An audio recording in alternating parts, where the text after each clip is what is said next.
The Galactic Council station hung in space like a massive silver wheel, spinning slowly against the backdrop of a purple nebula.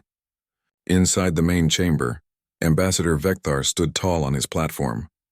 His scales gleamed under the bright lights as he addressed the assembled delegates from hundreds of worlds. Vecthar was proud. His reptilian people, the Krell, had ruled this sector of space for 3,000 years. They were warriors, conquerors, and now they sat on the council as enforcers of galactic law. Today he was bringing an important matter before the assembly. The humans, those strange soft creatures from the small blue planet called Earth, had been expanding too quickly. They had claimed 12 new colony worlds in just 50 years. They built stations, mined asteroids, and acted as if they belonged among the great civilizations. But they were young, barely 300 years since their first faster-than-light flight, children playing at being adults. Vecthar gestured to the holographic display floating above the chamber floor. It showed a human mining station called Hope's End, orbiting a distant ice planet. This installation violates Section 47 of the Expansion Treaty, Vecthar announced, his voice echoing through the vast room. The humans built in restricted space without proper authorization. They ignore our warnings. They dismiss our authority. Hive Queen Zessa clicked her mandibles in agreement. The insectoid ruler controlled 17 worlds and commanded fleets that blotted out suns. Her compound eyes reflected the chamber lights in rainbow patterns. The humans must learn respect, she said, her voice a strange harmony of clicking sounds translated by the chamber's systems. We propose the council authorize corrective action. A demonstration of power. Remove their illegal station and teach them their place. Most of the delegates nodded. The humans were irritating. Too bold, too confident. They needed to understand how things worked in civilized space. But not everyone agreed. In the high observation gallery, a figure stirred. She had been sitting so still that most had forgotten she was there. Now she rose and every eye in the chamber turned upward. Lyria was beautiful in a way that made other species uncomfortable. Her features were too perfect, too symmetrical. Her skin was pale as moonlight, and her silver hair fell past her waist like a waterfall of starlight. But it was her eyes that made people look away. They were ancient eyes, eyes that had seen civilizations rise and fall like waves on an ocean. She wore simple robes of deep blue, and on her shoulder sat something impossible. A dragon. Not a large one, not yet, but clearly a dragon. Nightwing was the size of a large cat, with scales that absorbed light and made him look like a piece of living shadow. His eyes glowed with intelligence that matched his companions. The Sylvani were legends. They had been old when most current civilizations were still learning to make fire. Now only a few thousand remained, scattered across the galaxy as wanderers and watchers. They never interfered. They never took sides until now. Lyria walked down the gallery stairs, her movements graceful and deliberate. Nightwing spread his wings for balance but made no sound. The entire chamber fell silent as she reached the main floor. "You are making a mistake," Lyria said softly. Her voice should not have carried in such a large space, but somehow everyone heard her clearly. Vecthar's lips pulled back, showing rows of sharp teeth. It was meant to be a smile, but looked more like a threat. "Lady Lyria, we are honored by your presence," he said, his tone making it clear he was not honored at all. "But this is a council matter. The Sylvani do not involve themselves in our affairs." "No," Lyria agreed, moving closer to the center of the room. "We do not, we watch. We remember. And I have come because I remember what happens when civilizations make the mistake you are about to make." Hive Queen Zessa leaned forward on her platform. "What mistake?" "We are enforcing the law. The humans are the ones who broke it." Lyria looked up at the hologram of Hope's End. 50,000 human souls lived there. Miners and their families, engineers, teachers, children, all going about their lives unaware that their fate was being decided light years away. "You see them as weak," Lyria said. "You see their small territory and their short history, and you think they are prey. You think a show of force will make them obey. You are wrong." Vecthar laughed. It was a harsh barking sound that made several delegates flinch. "The humans have 20 warships," he said. "We have 10,000. They control 12 worlds. We control hundreds. What are they going to do? File a complaint?" Nightwing raised his head and made a sound. It was not loud, but it made the hair stand up on every creature in the chamber that had hair. Those without hair felt a chill run down their spines. It was the sound of something very old and very dangerous giving a warning. Lyria placed a hand on her companion's neck, calming him. I came here to prevent bloodshed, she said, her silver eyes sweeping across the assembled delegates. I traveled for 3 months after my visions showed me what was coming. I hoped I could make you understand before it was too late. Vision, Vecthar scoffed. The Sylvani mysticism. We deal in facts, Lady Lyria, not prophecies. Then let me give you facts, Lyria said, her voice hardening. 800 years ago, the Sylvani Empire stretched across 1,000 worlds. We were powerful. We were ancient. And we were arrogant. When we found a young species that displeased us, we decided to teach them a lesson. We destroyed one of their colony worlds, killed every living thing on it. She paused, and the silence in the chamber was absolute. That species was human, Lyria continued, or rather their distant cousins, a lost colony that had split from Earth millennia before. We thought we were dealing with primitives. We were wrong. What followed was a war that lasted 50 years and cost the Sylvani everything. Our empire fell. Our people scattered. Of the billions who once called themselves Sylvani, only a few thousand remain. Impossible, Hive Queen Zessa said. No young species could defeat the Sylvani at their height. That is what we thought too, Lyria replied. We learned the truth too late. Humans are not like other species. When you push them, they do not break. They do not surrender. They do not forgive. They become something else entirely. Something that will burn the galaxy to ash before they let an insult go unanswered. Vecthar's tail lashed behind him in agitation. Your empire fell because you grew weak, he said. The Krell are strong. If the humans want war, we will give them war, and they will lose. Lyria looked at him with something that might have been pity. You will win every battle, she said quietly, right up until the moment you lose everything else. She turned to address the entire council. I am begging you. Do not authorize this action. If you destroy that station, if you kill those 50,000 humans, you will unleash something that cannot be stopped. Earth will not negotiate. They will not accept reparations. They will come for you with every weapon they have and every weapon they can build, and they will not stop until everyone responsible is dead. For a moment there was uncertainty in the chamber. Several delegates looked uncomfortable. But then Vecthar spoke again. The council will not be threatened by prophecies and ghost stories, he declared. I call for a vote. All in favor of authorizing the Krell Empire to take corrective action against the illegal human installation, designated Hope's End. One by one, the delegates voted. Green lights appeared above their platforms. Out of 200 delegates, 187 voted yes. Only 13 abstained. Vecthar's smile was triumphant. The motion passes. The Krell fleet will depart immediately to enforce council law. Lyria stood in the center of the chamber, her head bowed. Nightwing's eyes blazed with anger, but she held him close. Then I have failed, she said softly. I tried to save you. I tried to prevent the cycle from repeating. But you would not listen. She looked up at Vecthar, and for a moment her eyes blazed with silver light that made him step back despite himself. You have 3 weeks, she said, and her voice was no longer soft.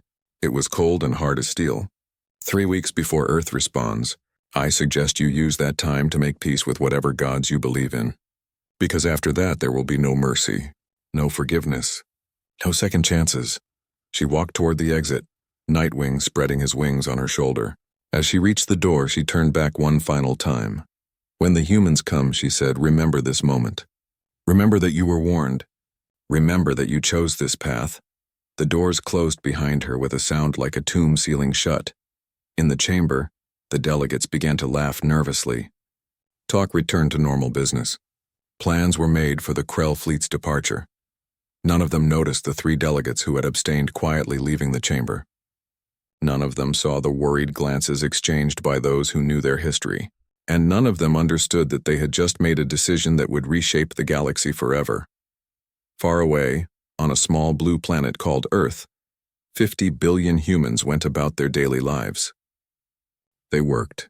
They loved. They laughed. They had no idea that in 3 weeks every single one of them would become part of the most terrifying military force the galaxy had ever seen. The countdown had begun, and Lyria wept, because she knew exactly what was coming. War Chief Dracon stood on the bridge of his flagship, the Crimson Fang, and watched the stars shift as his fleet drop, ed out of faster-than-light travel. Before him, Hanging in the darkness of space was the human mining station called Hope's End. It was smaller than he expected, a collection of spinning rings and habitat modules orbiting a frozen planet. Lights twinkled from thousands of windows where humans lived and worked.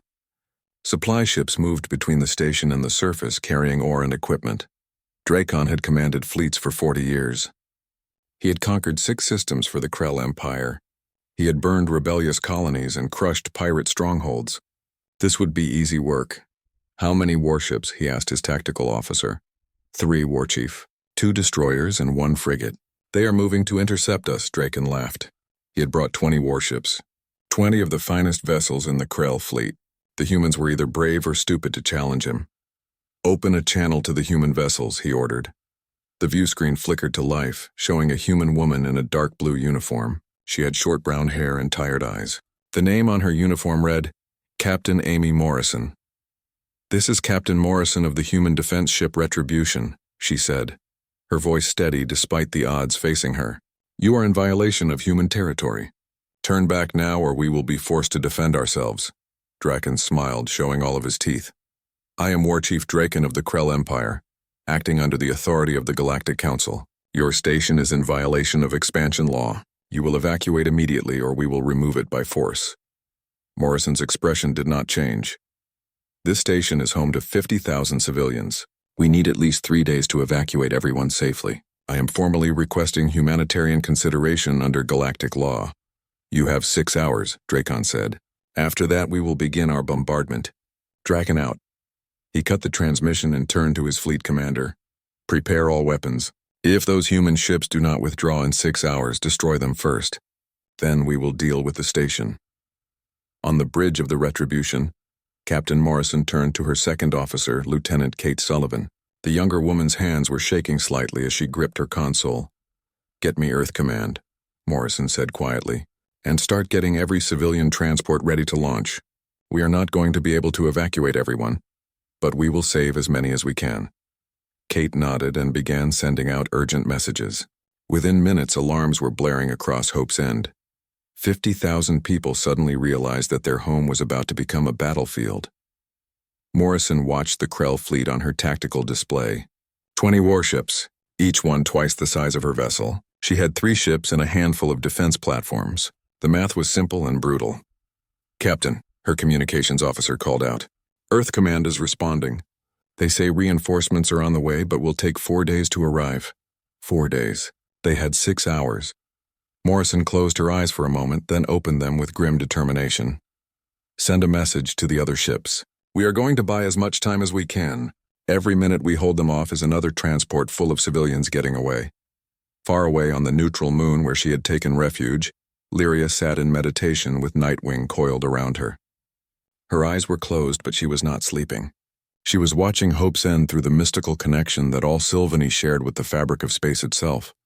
She could see the Krell fleet waiting like predators. She could see the desperate humans trying to evacuate their people. She could see the civilian transports launching, packed far beyond safe capacity with crying children and terrified families. Tears ran down her face. "They are going to kill them all," she whispered. "I can see it. Dracon has no intention of letting anyone escape. He wants to make an example." Nightwing raised his head and made a low, mournful sound. He had grown larger in the past few days, now the size of a large dog. His scales rippled with distress. "Can we do nothing?" the dragon asked directly into her mind. "We are too far away," Lyria replied. "And even if we were there, what could we do against 20 warships? No, this has already been set in motion. All we can do is witness, and remember." The 6 hours passed like seconds and like eternities. Captain Morrison managed to get 47 civilian transports away from Hope's End. They carried 200 people total.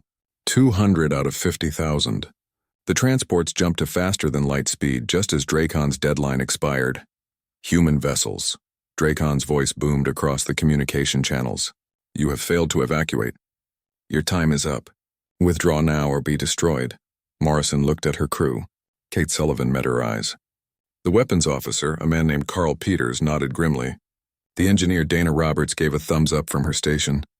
"I'm sorry," Morrison said softly. "I wish I could have gotten you all home."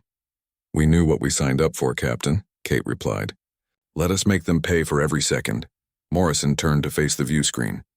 This is Captain Morrison to Krell War Chief Draken. You want this station? You are going to have to go through us first. Come and get it. She cut the transmission and gave the order. All ships attack pattern Delta. Aim for their command ship. We are going to make them remember us.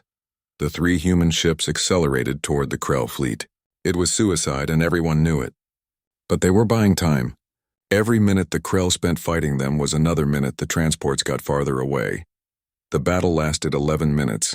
The human ships fought with desperate courage.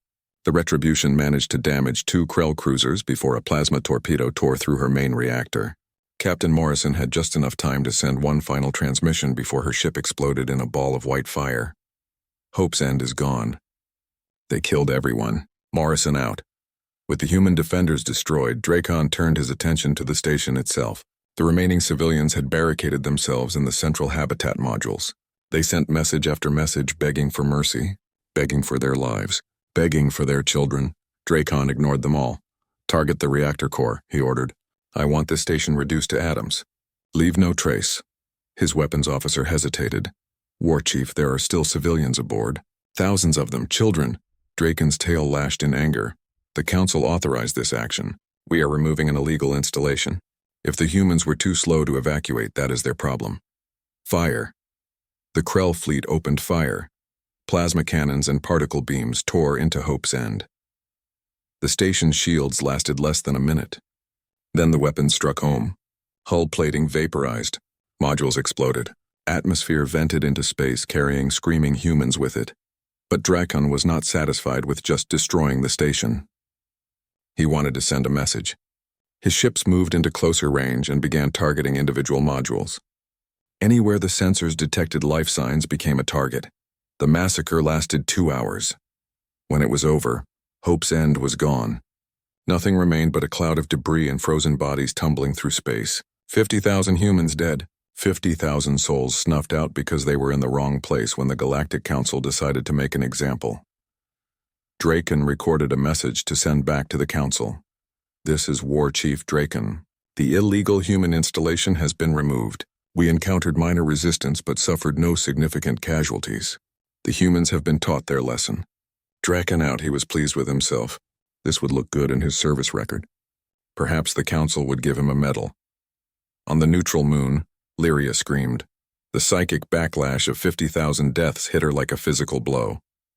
Nightwing roared in shared agony, his voice echoing across the barren landscape.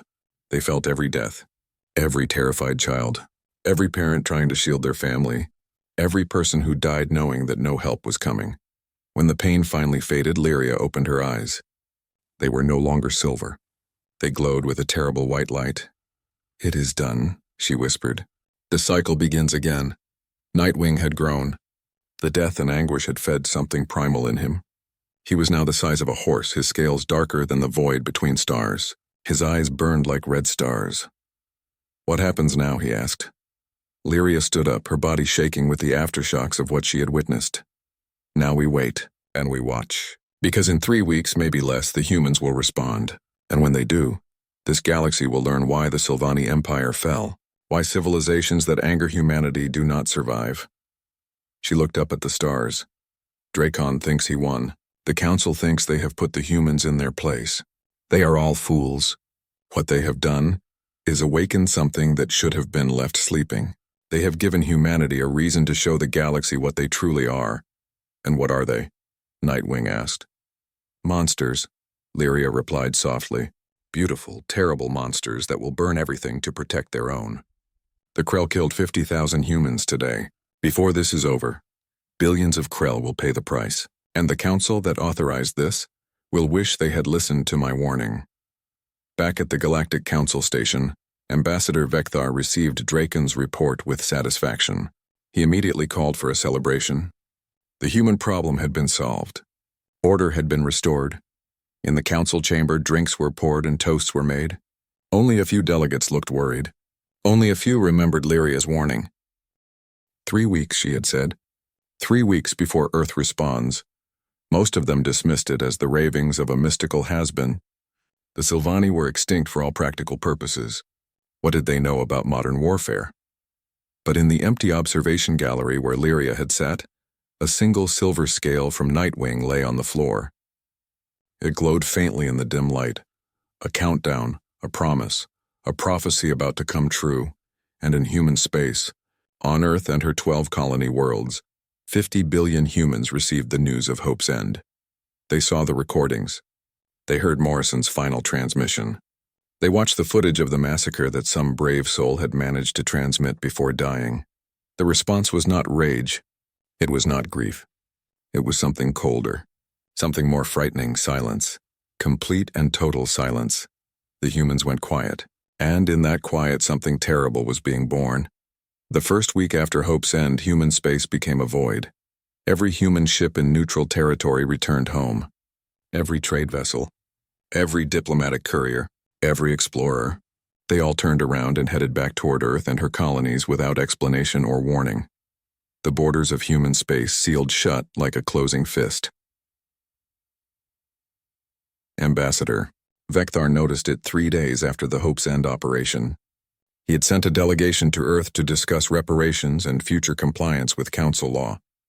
The delegation never made it past the border.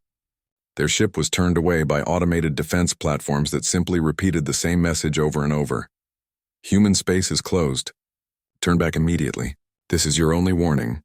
When the delegation tried to push forward anyway, warning shots were fired. Real shots. Plasma bolts that came within meters of their hull. The delegates fled back to Council space, shaken and confused. Vecthar called an emergency session of the Council. The humans have gone silent, he announced. All communication channels are closed. All trade has stopped. They are clearly preparing some kind of response to our legitimate enforcement action. Hive Queen Zessa clicked her mandibles thoughtfully. Let them prepare. What can they possibly do? We have already demonstrated our superiority. Perhaps they are simply afraid and hiding behind their borders like frightened children. Most of the Council agreed. The humans were clearly intimidated. They were licking their wounds and hoping the Council would forget about them. It was a sensible response from a weaker species, but a few delegates were not so sure. One of them was Ambassador Tauren, a being made of crystalline structures that refracted light in beautiful patterns. The Lumini were an old species, not as old as the Sylvani, but old enough to know that silence could be more dangerous than threats. I propose we send a monitoring fleet to observe the human borders, Tauren suggested, his voice chiming like bells. We should know what they are doing behind that silence. Vecthar waved a clawed hand dismissively. A waste of resources. The humans are beaten. They know it. Let them sulk in their corner of space while we move on to more important matters. The Council voted. The majority agreed with Vecthar. No monitoring fleet was sent. It was a mistake they would regret. On the neutral moon, Lyria sat in deep meditation. Nightwing was now the size of a small house, his growth accelerated by the death and violence he had absorbed. He lay coiled around his companion, providing warmth in the cold night. But Lyria was not meditating for peace. She was watching. The Sylvani had many abilities that other species did not understand. One of them was the power to sense great concentrations of emotion and intent across vast distances. It was how they had survived for so long. They could feel when danger was building, when civilizations were about to erupt into war, when the very fabric of space was being bent by the weight of collective will. Right now, Lyria felt something that terrified her. 50 billion humans. All of them focused on a single purpose. All of them united in a way she had never felt before, not even during the war that destroyed the Sylvani Empire. There was no dissent, no argument, no hesitation. Every human, from the oldest to the youngest, had become part of a vast machine dedicated to one goal: retribution. They are not preparing to defend, Lyria whispered to Nightwing. They are preparing to annihilate. Every human world has converted to total war production. Every factory, every shipyard, every research facility. They are building weapons that I can feel from here. Terrible weapons. How terrible? Nightwing asked, his mental voice rumbling like thunder. Weapons they swore they would never use, Lyria replied. Weapons they built and then locked away because they were too horrible even for human warfare. They are unlocking those vaults now. They are taking out every forbidden technology and asking their scientists how to make them worse. She opened her eyes, and they were wet with tears. In my visions, I see Earth. I see normal people doing normal things. But underneath there is no normalcy. A teacher named Beth Turner teaches her class during the day, then works in a munitions factory at night. A doctor named Rachel Gray treats patients, then volunteers to help design biological countermeasures against krill physiology. A factory worker named Karen Mills builds components for something called Project Mercy Kill, and she does it with a smile on her face because her cousin died at Hope's End. Lyria stood up, her legs shaking. They are not angry. That is what makes it so terrifying. They are calm, focused. Every single one of them knows exactly what they are doing and why. There is no rage, no hatred, just cold, calculated determination to make the galaxy understand that you do not kill humans without consequences. Nightwing shifted his massive bulk. Should we warn the Council again? They would not listen, Lyria said bitterly. They think the humans are cowering. They think silence means surrender. They have no idea that behind that silence, humanity has become something that will haunt this galaxy for 1,000 years. On Earth, in a facility buried deep beneath the surface, Admiral Helen Brooks sat in a meeting with the other leaders of the human response. The room was simple. Plain walls, a single table, chairs that had seen better use. Nothing fancy, nothing dramatic. That was how humans did their most terrible work. Quietly, efficiently, without theatrics. General Lisa Martinez pulled up a holographic display showing the current status of the war effort. All 12 colony worlds are at full production capacity, she reported. We have tripled our ship construction rate. The new Vengeance-class dreadnoughts will be ready in 2 weeks. We will have 30 of them. Weapons status, Brooks asked. Dr. Claire Henderson, a woman who looked like she should be teaching kindergarten instead of designing apocalypse weapons, tapped her datapad. The dimensional shredders are ready for deployment, she said in a pleasant voice.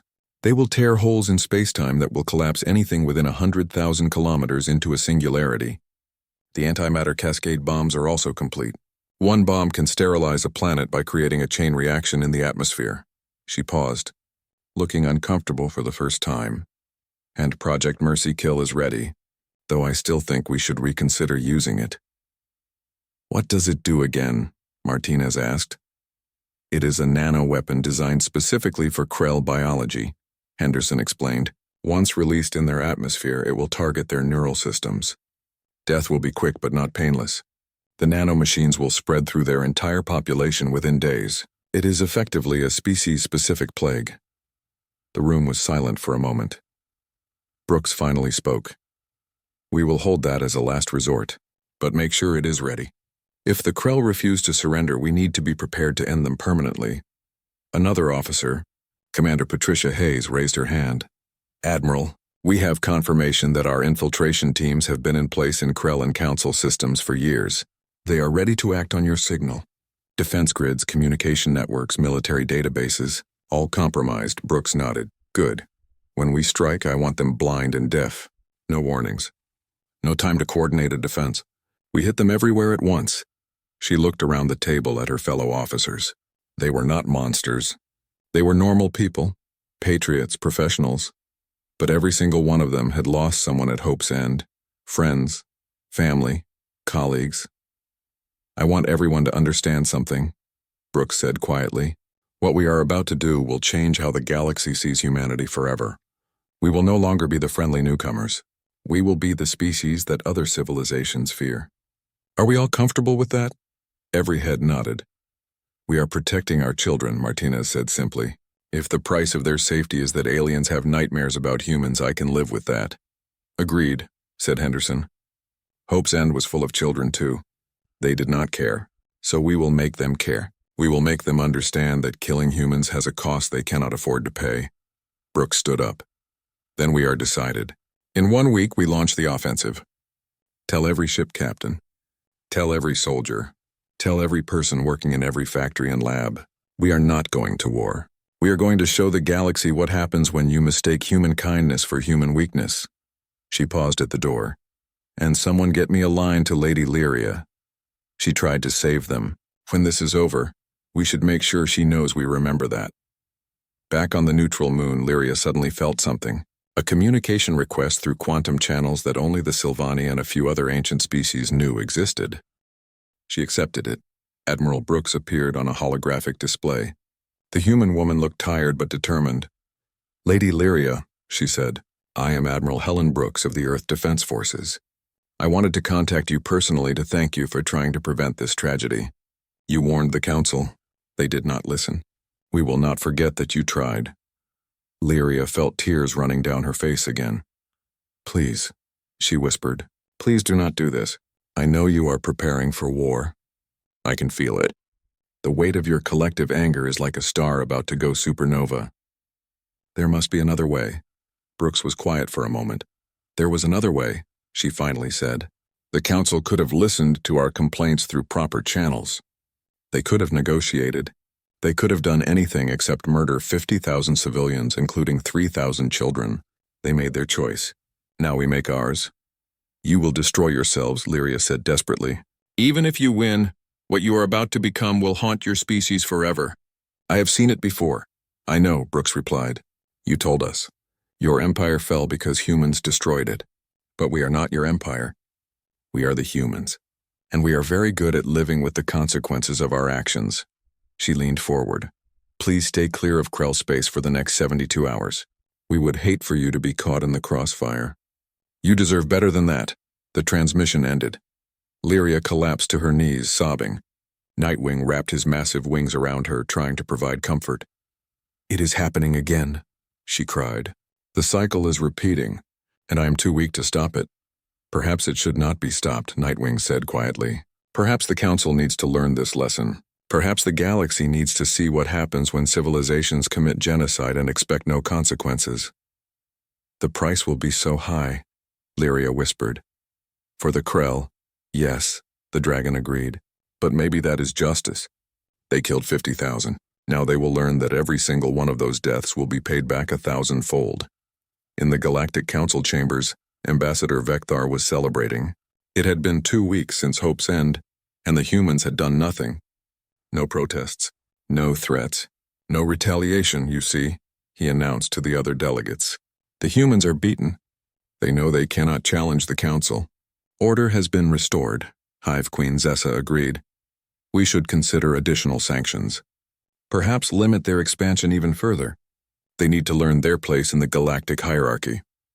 Only Ambassador Torin looked worried. "This silence troubles me," the crystalline being said. "It is not natural. We should at least send scouts to observe what the humans are doing." "Cowardice," Vecthar spat. "The Lumini were always too cautious. The humans are doing nothing because they can do nothing. This matter is closed." Far away in human space, countdown timers reached 0. 30. Vengeance-class dreadnoughts powered up their engines. Thousands of smaller warships formed into battle groups. Weapons that should never have been built were loaded into missile bays, and 50 billion humans held their breath as Admiral Brooks gave the order that would reshape the galaxy. "All ships," she said calmly, "execute Operation Reckoning. Show them what humanity truly is. The largest military fleet in human history jumped to faster than light speed. Their destination was not just military targets. Their destination was everywhere the Krell existed. And they were not going to negotiate." The message appeared simultaneously on every screen in the galaxy, every holographic display, every communication device, every data network. It did not matter if systems were public or private, civilian or military, encrypted or open. The human signal overrode everything. Admiral Helen Brooks appeared on billions of screens at once. She wore a simple uniform with no decorations. Her face was calm. Her voice was steady. She looked like someone reporting the weather, not declaring war. "My name is Admiral Helen Brooks of the Earth Defense Forces," she began. "I am broadcasting this message to every civilization in the galaxy so that there can be no confusion about what is happening and why." She paused, letting her words sink in. 3 weeks ago, the Galactic Council authorized the Krell Empire to destroy a human mining station called Hope's End. This station was home to 50,000 civilians. Miners and their families, engineers, teachers, children. When they begged for time to evacuate, they were given 6 hours. When they asked for mercy, they were ignored. When they surrendered, they were killed anyway. Brooks pulled up a holographic display showing the faces of the dead, hundreds of them. Then thousands. Men, women, and children. Each face appeared for only a fraction of a second, but there were so many that the display ran for a full minute. These are some of the people who died, Brooks continued. They had names. They had families. They had futures. All of that was taken from them because the Galactic Council decided that human lives did not matter, that we were too weak to deserve respect, that our pain was irrelevant.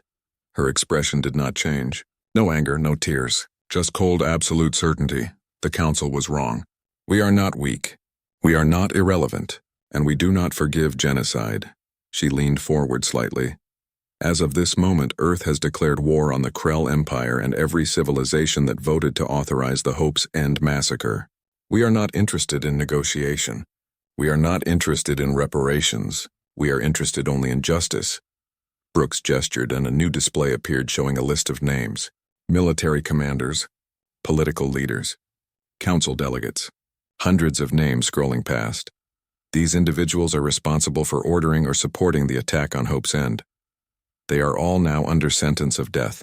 We will hunt each one of them down. We will bring them to justice. And we will make sure the galaxy understands that there are consequences for murdering humans. She stood up. This broadcast will serve as the only warning you receive. Human forces are already in position. The operation begins now.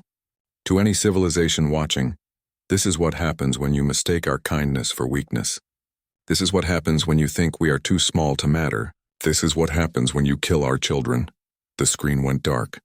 For exactly 5 seconds, there was silence across the galaxy as billions of beings processed what they had just heard. Then the reports started flooding in. Human fleets appeared at every major Krell military installation simultaneously. They did not arrive through normal faster-than-light travel. They appeared as if they had been hiding in the darkness of space itself, invisible until the moment they struck. The Krell homeworld of Krellian suddenly found itself surrounded by 30 massive dreadnoughts, each one larger than anything in the Krell fleet. They formed a perfect blockade, preventing any ship from entering or leaving the system. Krell colony worlds woke up to find human ships in orbit. Defense platforms that should have warned of approaching vessels reported nothing until it was too late. Ground-based sensors showed human marines already landing, moving through cities with terrifying efficiency. Military bases across Krell space came under attack from weapons that defied understanding. Dimensional shredders created tiers in space that swallowed entire fleets. Ships that tried to escape found their faster-than-light drives mysteriously failing. Command and control networks crashed as viruses that had been hiding dormant for years suddenly activated. The Krell fought back desperately, but it was like fighting ghosts. Humans seemed to know exactly where every ship would be, exactly where every weapon was positioned, exactly how to disable every defense. Years of infiltration and intelligence gathering paid off in a single devastating hour. On the neutral moon, Lyria watched through her mystical senses as the human offensive unfolded.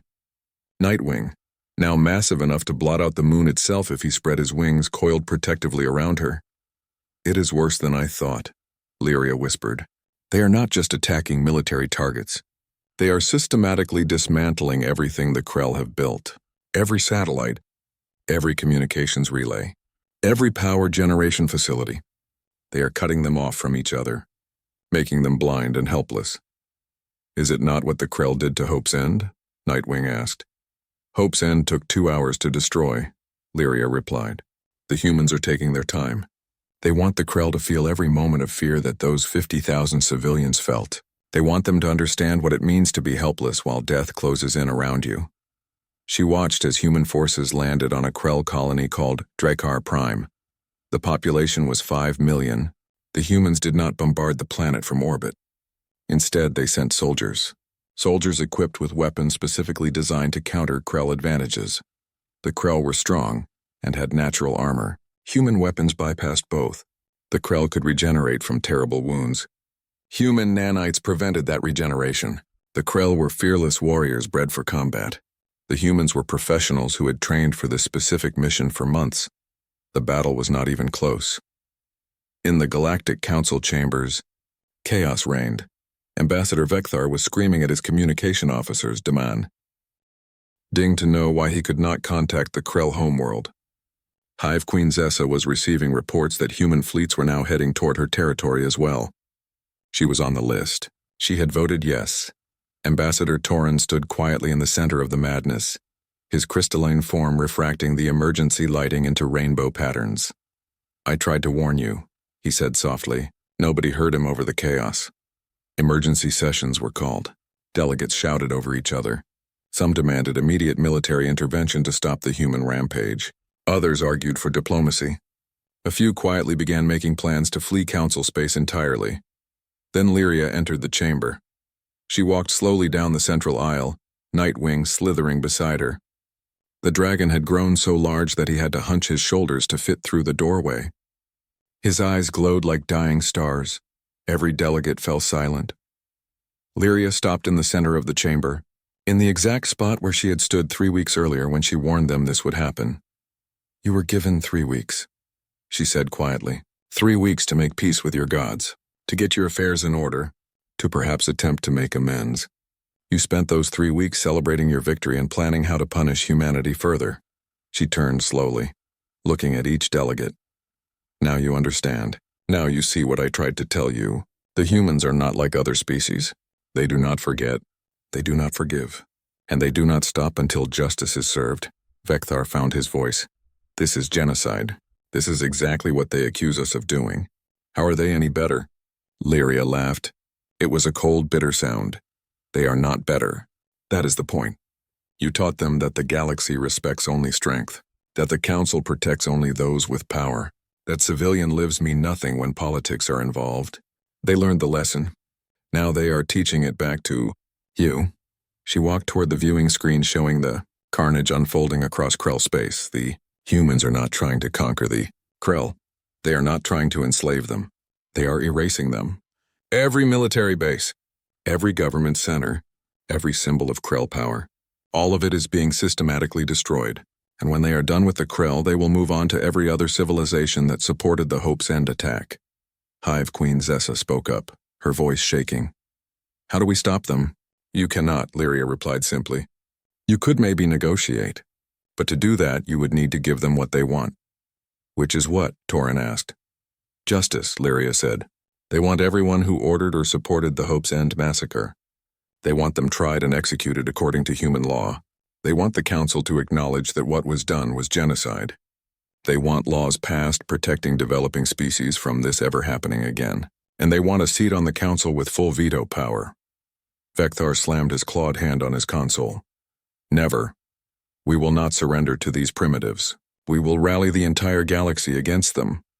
Lyria looked at him with something that might have been pity. "Then the entire galaxy will burn, because the humans have been preparing for this possibility too. They have weapons you cannot imagine, technologies they locked away because they were too terrible to use. They are unlocking those vaults now, and if you force them to, they will use every single one."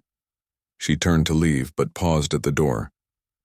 "By the way, they are coming for War Chief Dracon, the Krell commander who personally ordered the Hope's End bombardment. I would estimate he has perhaps 12 hours left to live."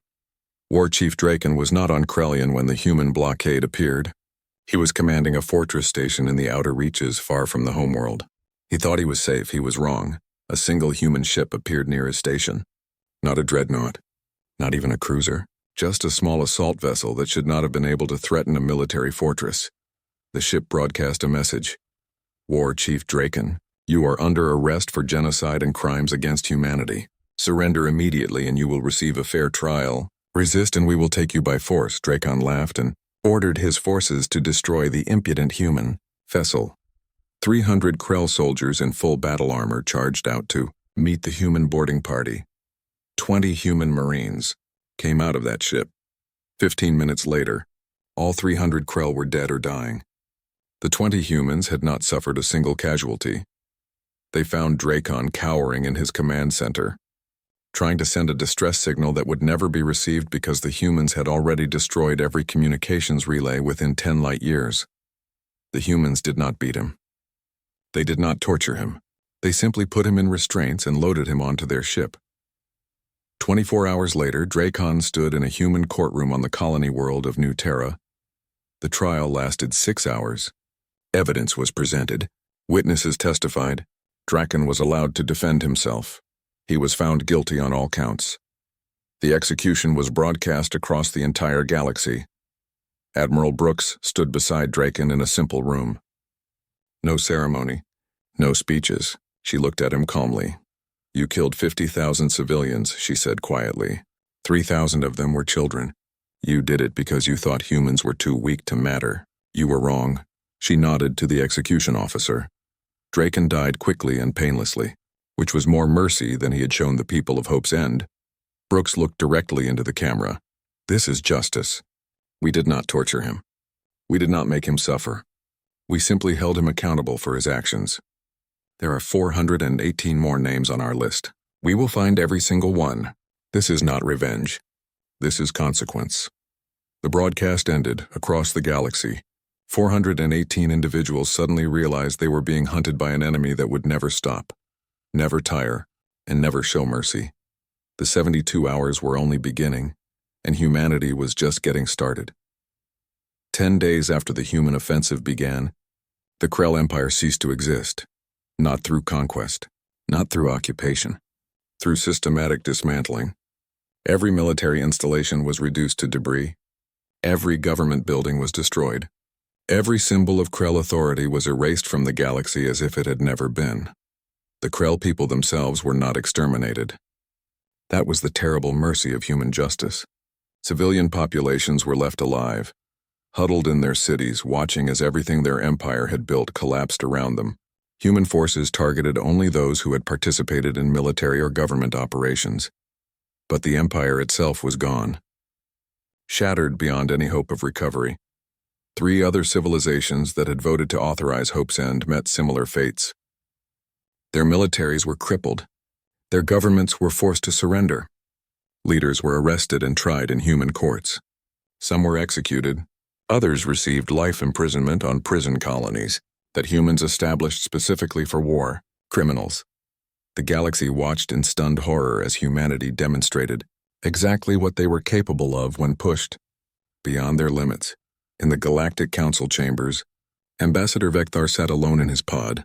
His scales had lost their shine. His tail hung limp. Reports kept coming in from what remained of Krell space. Billions of his people were refugees now.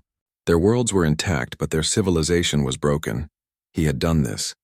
His arrogance, his certainty that the humans were weak and could be pushed around without consequence. He had led his people to destruction. A communication request appeared on his console. It was from Admiral Brooks. With shaking claws, he accepted it. Brooks appeared on the screen. She looked tired. There were dark circles under her eyes, but her expression was as calm and resolute as it had been when this all began. "Ambassador Vector," she said, "I am contacting you to discuss terms of surrender." "Surrender," Vector repeated bitterly. "You have already taken everything. What more do you want?" "Accountability," Brooks replied. "We want the Council to formally acknowledge that the Hope's End attack was an act of genocide. We want new laws passed, protecting developing species from similar actions. We want every individual who voted in favor of that attack to stand trial, and we want Earth to have a permanent seat on the Council with full veto power." Vector closed his eyes. "And if we refuse?" "Then we continue," Brooks said simply. "We have 400 more names on our list.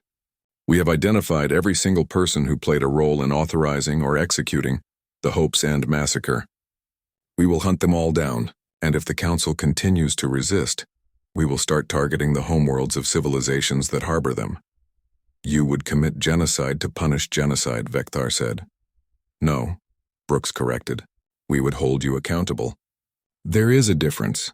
We have not killed civilians. We have not targeted non-combatants. Every person we have arrested or executed had direct involvement in military operations or government decisions. That is justice, not genocide. You taught us the difference." She leaned forward. "I take no pleasure in this, Ambassador. I am tired. My people are tired. We want to go home and mourn our dead in peace. But we cannot do that until we know this will never happen again, until we know that the next time humans ask for mercy, they will receive it instead of plasma fire." Vector was silent for a long moment. What do you want me to do? Call an emergency council session, Brooks said. Put our demands to a vote. If they pass, we will cease military operations immediately and begin withdrawal. If they fail, we will resume our campaign until there is nothing left to resist us. The transmission ended. 2 days later, the Galactic Council convened an emergency session. Every delegate was present.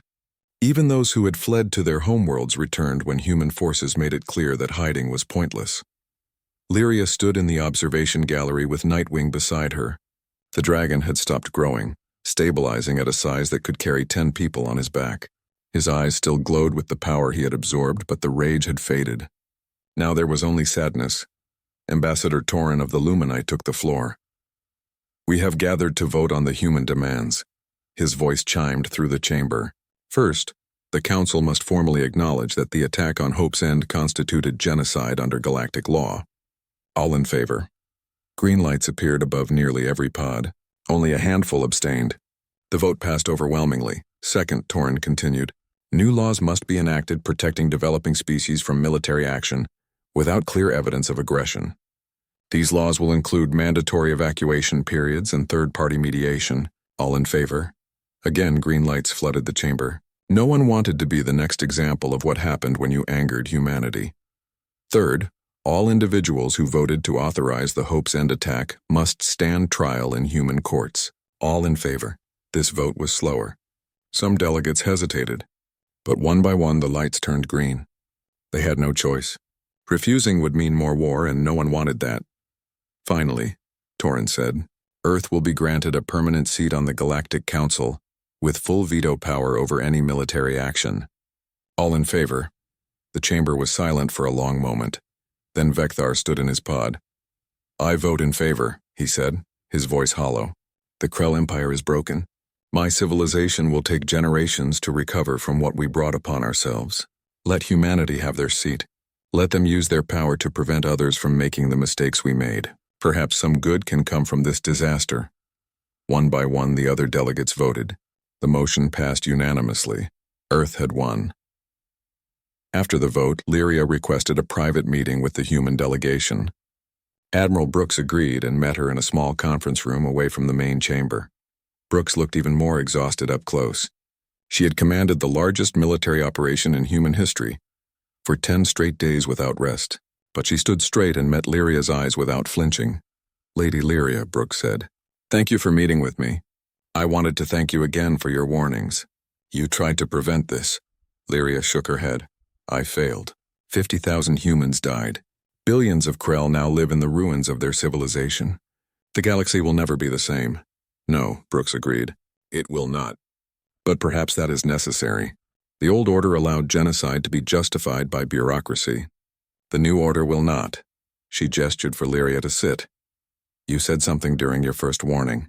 Brooks continued. You said that the Sylvani Empire fell because they made the same mistake the Council made. You said they underestimated a human colony. I need to know the truth. What really happened? Lyria was silent for a long moment. Nightwing rested his head on her lap, providing comfort. 800 years ago, she finally said, the Sylvani Empire was the greatest power in this region of space. We controlled 1,000 worlds. Our technology was unmatched. Our culture was ancient and refined. We thought ourselves superior to all other species. She looked down at her hands. We discovered a small colony on a distant world. They were descendants of humans who had left Earth millennia before, during your first attempts at interstellar colonization. They had no memory of Earth. They had developed their own culture, but they were unmistakably human. Brooks leaned forward, listening intently. They were expanding into territory we had claimed, Lyria continued. They refused to acknowledge our authority. So we did what the Council did. We sent a fleet to destroy one of their settlements. To teach them respect. To show them who ruled this region of space. Her voice cracked. They were a mining colony called New Dawn, 30,000 people. We gave them no warning. No chance to evacuate. We simply destroyed them from orbit. And then, Brooks prompted gently. And then those humans became exactly what you became, Lyria said. United, focused, unstoppable. They did not have your technology. They did not have your numbers. But they had something we could not match. They had the absolute refusal to accept that their people could be killed without consequence. She looked up at Brooks. The war lasted 50 years. We won every major battle. We destroyed dozens of their worlds. We killed billions. But they never stopped. They kept coming, kept adapting, kept learning from every defeat. And slowly, system by system, they pushed us back. By the end, we were the ones begging for mercy. Our empire was in ruins. Our people were scattered. And those humans, those distant cousins of yours, they showed us the same mercy we had shown New Dawn. None. Brooks was quiet for a moment. What happened to them? Those humans? They destroyed themselves, Lyria said sadly. After they defeated us, they turned their weapons on each other. Internal conflicts. Civil wars. Within a generation, they had reduced their own civilization to ashes. That is the curse of becoming a species defined by vengeance. You can defeat your enemies, but you cannot escape what you became in the process. She looked directly at Brooks. That is what I was trying to prevent. Not the fall of the Krell, not the humbling of the Council. I was trying to save humanity from itself, because I have seen what happens when your species embraces total war. You win, but you lose yourselves. Brooks nodded slowly. I understand your concern, Lady Lyria, and I appreciate it. But there is a difference between those humans and us. What difference? Lyria asked. We remember why we did this, Brooks said firmly. We did not attack the Krell because we wanted conquest. We did not destroy their empire because we enjoyed violence. We did it because 50,000 civilians, including 3,000 children, were murdered while begging for mercy. We did it because the galaxy needed to understand that there are consequences for genocide. She stood up. We will not forget what we became during these 10 days.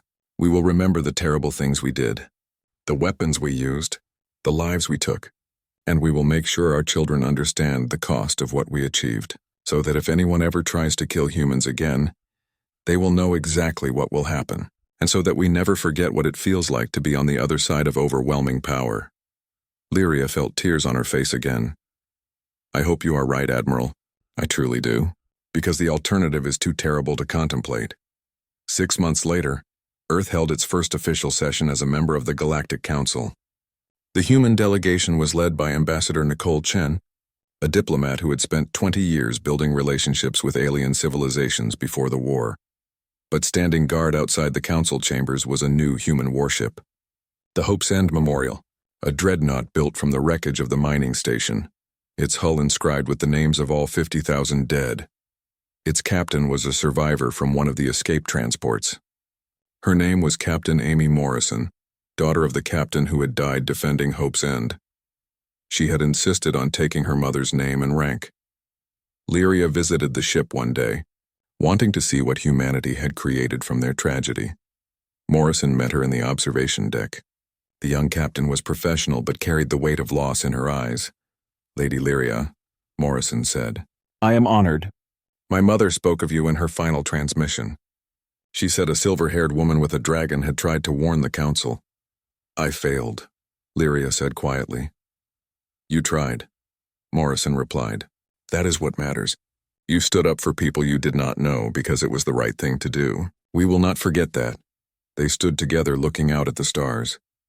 Do you think we did the right thing? Morrison asked. We destroyed an empire, changed the balance of power in the galaxy, made everyone fear us. Was it worth it? Lyria thought about that for a long time. There is no right in war, she finally said, only necessary. You made the galaxy understand that human lives have value, that there are consequences for treating peaceful species as acceptable targets. You made your children safer. But we also made them feared, Morrison said. Yes, Lyria agreed. Fear and respect are often the same thing in galactic politics. The question is not whether you did the right thing. The question is what you will do with the power you have gained. Morrison looked down at the planet below. Earth, blue and green and beautiful. We will use it to protect the innocent, she said firmly. We will use it to make sure no other species suffers what we suffered. And we will use it to remind the galaxy that being young does not mean being weak. She turned to Lyria.